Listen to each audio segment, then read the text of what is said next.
Guys, this is me നിഷാനിജോ again. So എല്ലാവർക്കും പുതിയൊരു വീഡിയോയിലേക്ക് സ്വാഗതം. അപ്പം ഇന്നത്തെ ഈ വീഡിയോ എന്ന് പറയുന്നത് എനിക്ക് വളരെ ഒരു സ്പെഷ്യൽ ആണ്. അതായത് എൻ്റെ നഴ്സിംഗ് ജേർണിയാണ് ഞാൻ ഇതിൽ പറയാൻ ആഗ്രഹിക്കുന്നത്. അതായത് എൻ്റെ നഴ്സിംഗ് കോഴ്സ് മുതൽ ഇപ്പോൾ ഞാൻ ഓസ്ട്രേലിയയിലാണ്. അപ്പം ഇവിടെ വരെയുള്ള എൻ്റെ ഒരു ത്രൂ ഔട്ട് ഒരു ജേർണിയാണ് നിങ്ങളുടെ മുന്നിലേക്ക് എത്തിക്കുന്നത്. അപ്പം എനിക്ക് തോന്നുന്നു ഇത് ഇപ്പം നഴ്സിംഗ് പഠിച്ചുകൊണ്ടിരിക്കുന്നവരാണെങ്കിലും ഇനി പഠിക്കാൻ ഏത് നഴ്സിംഗ് ചൂസ് ചെയ്യണോ, ഈ പ്രൊഫഷൻ വേണോ എന്ന് ആലോചിക്കുന്നവർക്കും, അതുപോലെ തന്നെ നഴ്സസ് ആയിട്ട് ജോബ് വേക്കൻസി ഇല്ലാതെ ജോബ് അന്വേഷിക്കുന്നവർക്കും ഇത് റിയലി ഹെൽപ്ഫുൾ ആകുമെന്ന് ഞാൻ വിശ്വസിക്കുന്നു. അപ്പം ഒട്ടും താമസിപ്പിക്കുന്നില്ല, അപ്പം നമുക്ക് വീഡിയോയിലേക്ക് പോകാം. അപ്പം ഞാൻ ആദ്യമേ തന്നെ പറയാൻ ആഗ്രഹിക്കുന്നത് എന്തുകൊണ്ട് ഞാൻ ഈ നഴ്സിംഗ് പ്രൊഫഷൻ ചൂസ് ചെയ്തു എന്നുള്ളത്. അപ്പം എനിക്ക് മനസ്സിലായ ഒരു കാര്യം എന്ന് വെച്ചാൽ മോസ്റ്റ് ഓഫ് എല്ലാ വ്യൂവേഴ്സും നഴ്സുമാരാണ്. അപ്പം എല്ലാവർക്കും ഓരോരോ റീസൺ കാണും നമ്മുടെ ഈ ഏത് കോഴ്സ് തിരഞ്ഞെടുക്കണമെന്നുള്ളതിൽ. അപ്പം എൻ്റെ ഒരു ഇത് വെച്ച് പറഞ്ഞു കഴിഞ്ഞാൽ ഞാനൊരു +2 വരെ ഒരു ഹോസ്റ്റലിൽ നിന്നാണ് പഠിച്ചത്.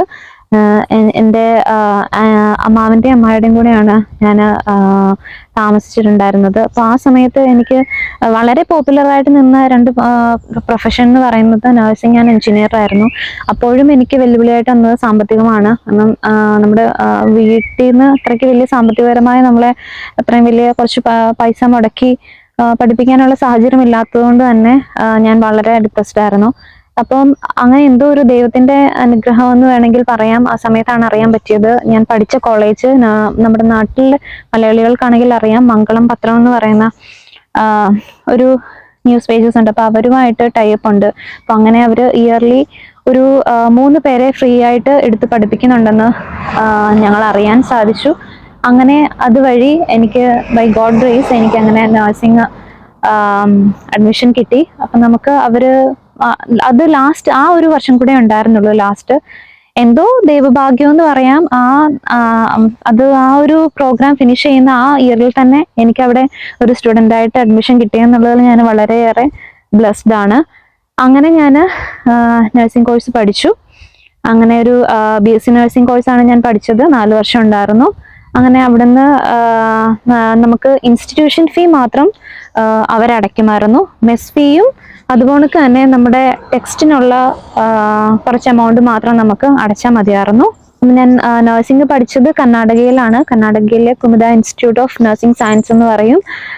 അപ്പം അങ്ങനെ 4 വർഷത്തെ BSc നഴ്സിംഗ് കോഴ്സ് കഴിഞ്ഞിട്ട് 2013 തൊട്ടായിരുന്നു ഞാൻ കോഴ്സ് സ്റ്റാർട്ട് ചെയ്തത്. സോ 2013 to 2017 ആയപ്പോഴത്തേക്കും ഞാൻ പാസ് ഔട്ട് ആയി.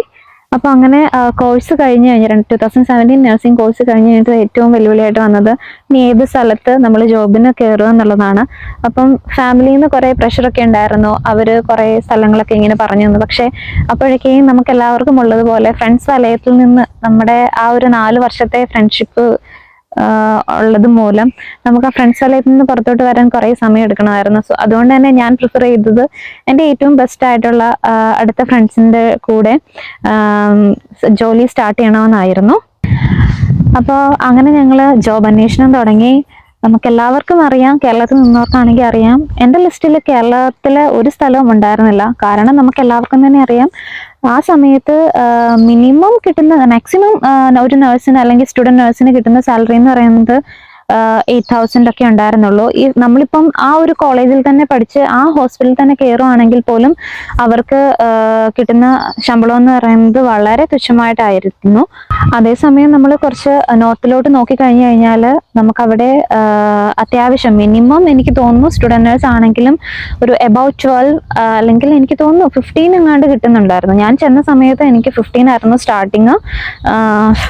അതുപോണക്ക് തന്നെ കുറെ ബെനിഫിറ്റ്സ് ഉണ്ട്. അതായത് നമ്മൾ കേരളത്തിൽ വർക്ക് ചെയ്യുന്നതിനനുസരിച്ച് അതിനേക്കാൾ നമ്മളിപ്പം മറ്റ് നോർത്തിലോട്ട് പോയി കഴിഞ്ഞാൽ നമ്മുടെ ലാംഗ്വേജ്, നമ്മൾ കേരളത്തിൽ വർക്ക് ചെയ്താൽ നമ്മുടെ ഈ മദർ ടങ് മാത്രമായിരിക്കും നമുക്ക് യൂസ് ചെയ്യുന്നത്. അപ്പം നമുക്ക് കുറച്ചുകൂടെ എക്സ്പോജർ ഉണ്ടാകും, ലാംഗ്വേജ് നമ്മുടെ ഇത്തിരി ഇമ്പ്രൂവ് ആകും. ഞാൻ പോയത് പൂനെയിലായിരുന്നു. അപ്പം അവിടെ മെയിനായിട്ട് അവർ യൂസ് ചെയ്യുന്നത് ഹിന്ദിയും ഇംഗ്ലീഷുമായിരുന്നു. സോ അങ്ങനെ നമുക്ക് കുറച്ചൊരു എക്സ്പോഷർ കിട്ടിയോണ്ട് തന്നെ നമുക്ക് ഒരു എക്സ്ട്രാ ലാംഗ്വേജ്, ഒരു അഡീഷണൽ ലാംഗ്വേജ് പിക്കപ്പ് ചെയ്യാനുള്ള ഒരു ഭാഗ്യം ലഭിച്ചു. അങ്ങനെ ഞങ്ങൾ ഫ്രണ്ട്സ് എല്ലാവർക്കും കാത്തിരുന്ന് ഒരു പൂനെയിലെ ഒരു പ്രൈവറ്റ് ഹോസ്പിറ്റൽ, എൻ്റെ ഹോസ്പിറ്റലിന്റെ പേര് ജഹാംഗീർ ഹോസ്പിറ്റൽ എന്നാണ്. അവിടെ മെയിനായിട്ടുള്ള റെയിൽവേ സ്റ്റേഷൻ തൊട്ടടുത്ത് തന്നെയാണ്. അപ്പം അങ്ങനെ ഞങ്ങൾ കാത്തിരുന്ന് ഞങ്ങൾ എല്ലാവരും കൂടെ പൂനെ ഹോസ്പിറ്റലിൽ ജോയിൻ ചെയ്തു.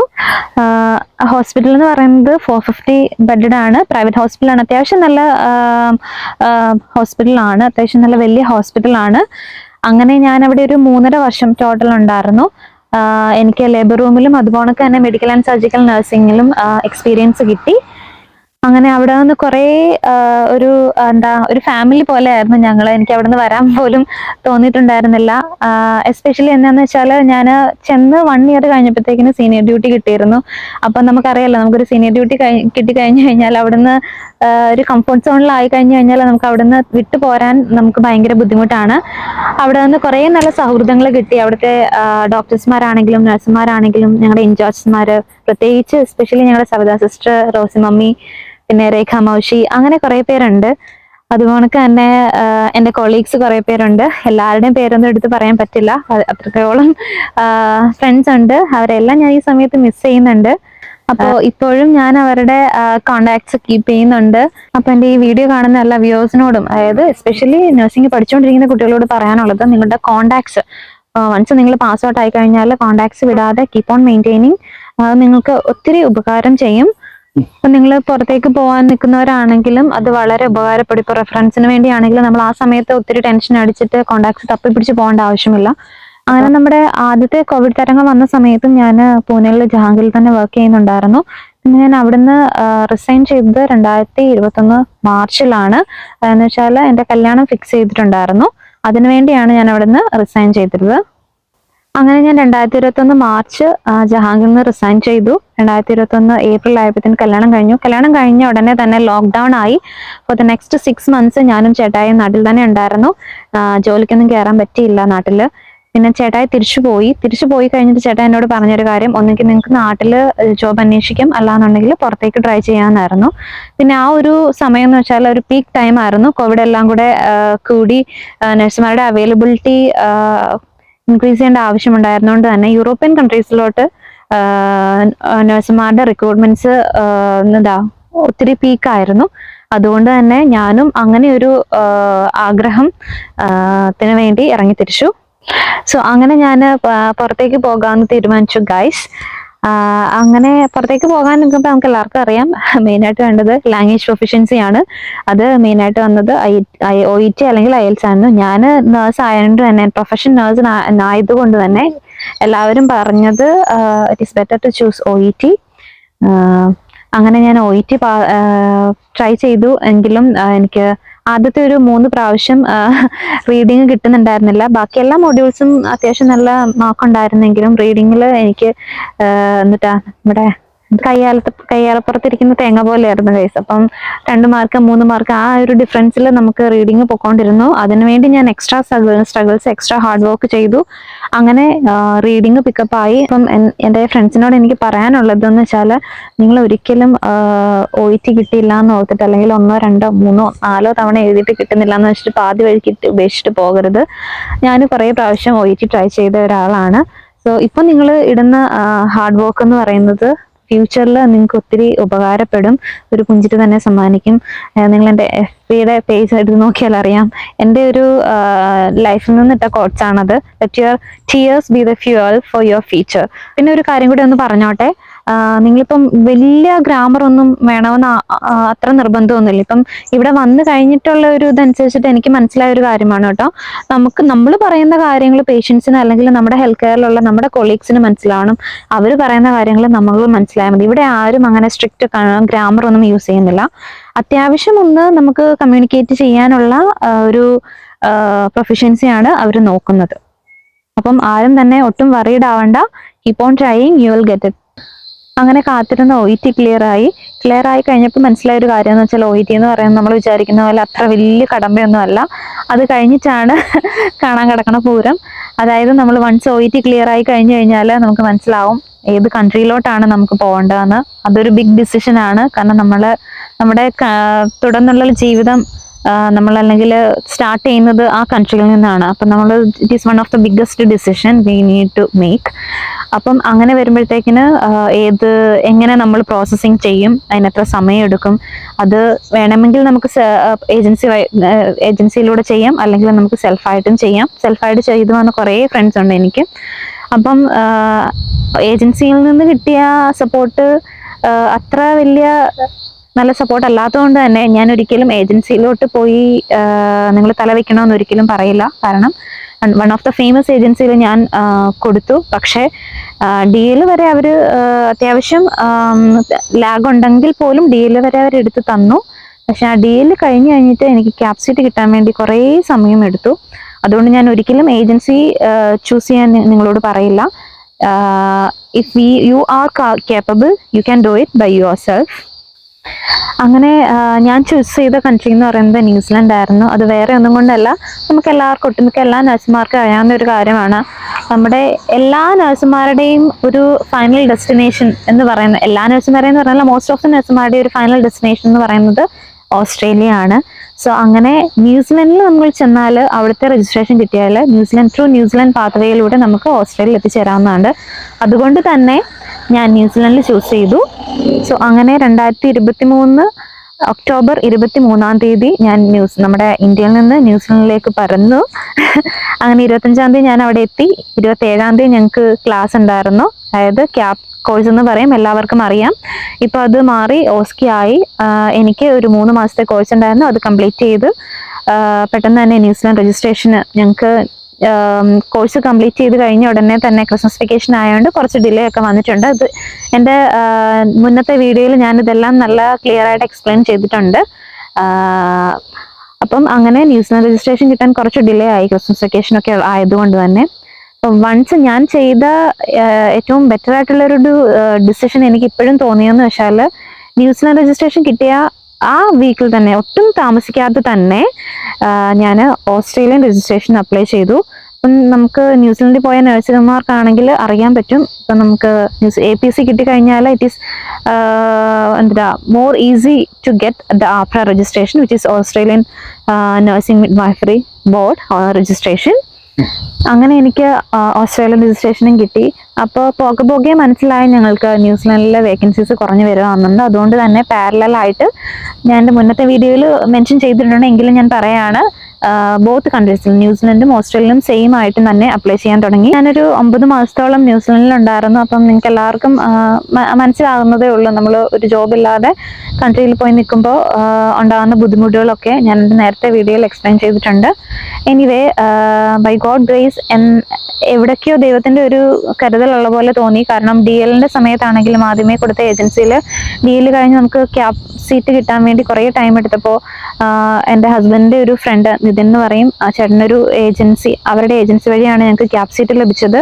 ഒരു ബിഗ് താങ്ക്സ് ടു നിതിൻ ചേട്ടൻ. അതുപോലെ തന്നെ ടിൻചേട്ടന് എനിക്ക് ഒരിക്കലും പേരെടുത്ത് പറഞ്ഞില്ലെങ്കിൽ അതൊരു ഇതായി പോകും. അതുകൊണ്ട് ടിൻചേട്ടൻ, ഷെറിൻ ചേച്ചി, അതുപോലെ തന്നെ ചാരു, പിന്നെ എസ്പെഷ്യലി നമ്മുടെ ന്യൂസിലൻഡ് പാംസ്റ്റനോത്തിലുള്ള കാപ്പൻ ടീം മെമ്പേഴ്സ്, അവരൊത്തിരി ഹെൽപ്പ് ചെയ്തു. കാരണം നഴ്സുമാർ ഒത്തിരി സ്ട്രഗിൾ ചെയ്യുന്നു എന്ന് അവർക്ക് മനസ്സിലായപ്പോൾ തന്നെ ആസ് ഏർലി ആസ് പോസിബിൾ അവർ ദേ കണ്ടക്റ്റഡ് നമുക്കൊരു റാലി പോലെ കണ്ടക്ട് ചെയ്തു. അതിനകത്ത് നഴ്സുമാരുടെ ആവശ്യകതയും അതുപോലെ തന്നെ ജോബ് സ്ട്രഗിൾസും ജോബ് പ്രൈസിനൊക്കെ ഒരു ഹയർ അതോറിറ്റിയുടെ അവരെ നോട്ടിഫൈ ചെയ്തു. അപ്പോൾ ഒരു big thanks to Kappan team. പിന്നെ അതുപോലെ തന്നെ ഇപ്പോഴും കാപ്പൻ ടീം ഇപ്പോഴും അതിന് നഴ്സുമാരുടെ ആ സ്ട്രഗിൾസ് അതോറിറ്റിയുടെ ഇതിൽ, അതായത് ഹയർ അതോറിറ്റീസിൽ നോട്ടിഫൈ ചെയ്യാൻ അവർ എടുക്കുന്ന പങ്കെന്ന് പറയുന്നത് വിലയേറിയതാണ്. I really appreciated that. And also എൻ്റെ ഫാമിലി കസിൻസ് ഉണ്ടായിരുന്നു അവിടെ. അപ്പോൾ ജോബി ചേച്ചി ആൻഡ് ഷിബു ചേട്ടൻ റിയലി സപ്പോർട്ടഡ് മീ. അതുപോലെ തന്നെ ജൂലി ചേച്ചി ആൻഡ് അരുൺ ചേട്ടൻ, അവരൊക്കെ ഒത്തിരി എന്നെ ഹെൽപ്പ് ചെയ്തിട്ടുണ്ട്. നമ്മൾ ജോബ് ഒന്നും ഇല്ലാതിരുന്ന സമയത്ത് മെന്റലി ആണെങ്കിലും ഫിസിക്കലി ആണെങ്കിലും കുറെ സപ്പോർട്ട് അവർ തന്നിട്ടുണ്ട്. സോ നിങ്ങൾ എല്ലാവരും തന്ന ആ ഒരു സപ്പോർട്ടിന് ഞാൻ ഇപ്പോഴും കടപ്പെട്ടിരിക്കുന്നു. Thanks a lot. അപ്പം ആ ഒരു സ്ട്രഗിൾസ് ഇനി വരുന്ന നഴ്സുമാരും അനുഭവിക്കരുത് എന്ന് ഉള്ള ഒരു ഇതുകൊണ്ട് മാത്രമാണ് ഞാൻ ഈ യൂട്യൂബ് ചാനൽ സ്റ്റാർട്ട് ചെയ്തത്. പക്ഷെ എന്തോ ബൈ ഗോഡ് ഗ്രേസ് നമ്മൾ ഇടുന്ന വീഡിയോസിനൊക്കെ അത്യാവശ്യം റെസ്പോൺസ് കിട്ടി. അങ്ങനെ അത്യാവശ്യം എനിക്കറിയാം കുറേ നഴ്സുമാരുണ്ട് ഇപ്പോഴും ജോലി അന്വേഷിച്ചുകൊണ്ടിരിക്കുന്നത്. സോ അതുകൊണ്ടാണ് ഞാൻ ഈ അപ്ഡേറ്റ്സ് ഒക്കെ തന്നുകൊണ്ടിരിക്കുന്നത്. എൻ്റെ വീഡിയോ റിയലി ഹെൽപ്ഫുൾ ആകുമെന്ന് ഞാൻ വിശ്വസിക്കുന്നു. അങ്ങനെ ജോബ് അപ്ലൈ ചെയ്തുകൊണ്ടിരുന്ന സമയത്ത് നമുക്ക് ടിൻചേട്ടൻ്റെ ഒരു ഫ്രണ്ടിൽ നിന്നാണ് ഏജൻസിയുടെ ഡീറ്റെയിൽസ് കിട്ടുകയും ഞാൻ അവരെ അപ്രോച്ച് ചെയ്യുകയും ചെയ്തു. അങ്ങനെ കോണ്ടാക്ട് ചെയ്ത സമയത്ത് അവർ ആദ്യം തന്നെ ഭയങ്കര ഫ്രണ്ട്ലി ആയിരുന്നു.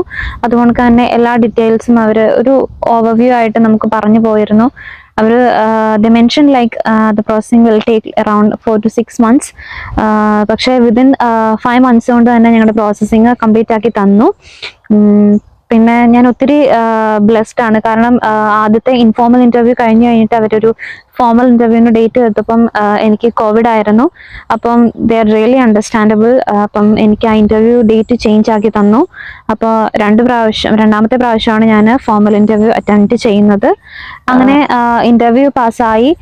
അതുപോലെ തന്നെ അവരാണെങ്കിൽ ഓരോ സ്റ്റെപ്പിലും നമുക്ക് അപ് ടു ഡേറ്റ് ആയിട്ടുള്ള ഇൻഫർമേഷൻസ് അവർ തരുമായിരുന്നു. നമുക്ക് എന്തെങ്കിലും ക്വയറീസ് ഉണ്ടെങ്കിൽ ത്രൂ മെയിൽ വഴി അവർ നമുക്ക് റിപ്ലൈ തരുമായിരുന്നു. അങ്ങനെ ഞങ്ങൾ പ്രോസസ്സിംഗ് കംപ്ലീറ്റ് ആക്കി. വിത്തിൻ 5 months അഞ്ചാമത്തെ മാസം ഞങ്ങൾ ഓസ്ട്രേലിയയിലേക്ക് വന്നു.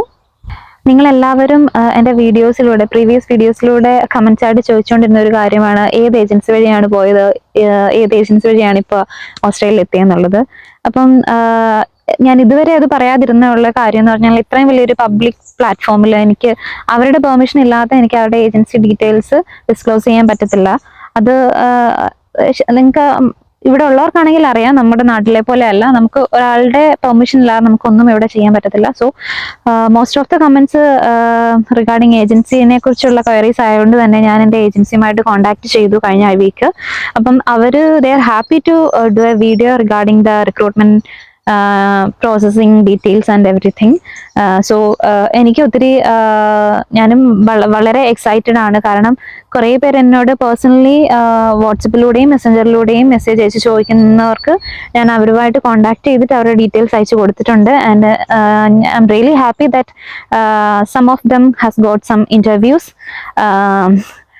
എനിവേ, എനിക്ക് വേറെ രീതിയിൽ ഹെൽപ്പ് ചെയ്യാൻ പറ്റിയില്ലെങ്കിലും ഇങ്ങനെയൊക്കെ, അതായത് നമ്മൾ കടന്നു വന്ന വഴികളിലൂടെ, അത് മോശമായ വഴികളാണെങ്കിൽ അതിലൂടെ ഇനി ആരും വരരുത് എന്നുള്ള ഒരു ബോധത്തോടു കൂടിയാണ് ഞാൻ ഈ വീഡിയോസ് ചെയ്യുന്നത്. അപ്പം I'm really hoping it will be helpful for all of you, and thanks for supporting us. Keep on supporting.